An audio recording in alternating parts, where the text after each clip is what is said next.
უკვე მეათე წელია დიასპორის სახლი მსოფლიოს სხვადასხვა ქვეყანაში მცხოვრებ წარმატებულ ქართველ ემიგრანტებს აჯილდოებს. წლევანდელი საიუბილეო ცერემონიალი მალტაზე გაიმართა. დიასპორის სახლის დამფუძნებელმა თავი იმ ქართველებს მოუყარა, რომლებიც წლებია საქართველოს და თანამემამულეების მხარდაჭერისთვის მნიშვნელოვან საქმეებს აკეთებენ. გალა საღამოს საქართველოსა და ამერიკაში მცხოვრები ცნობილი მუსიკოსებიც ეწევნენ.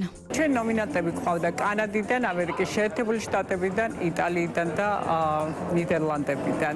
დიახ, იყო 13 ნომინანტი და ვთვლი, რომ ყველა ღირსეული ერთმანეთზე უკეთესად.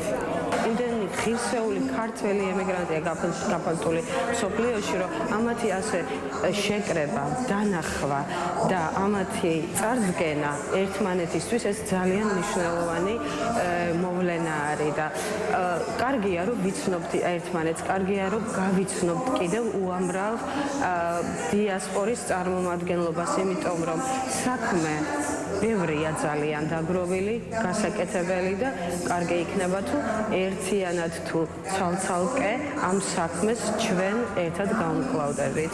ჩვენ ამ შეგვაგროვა ყველანი აქ საქართველოს სიყვარული.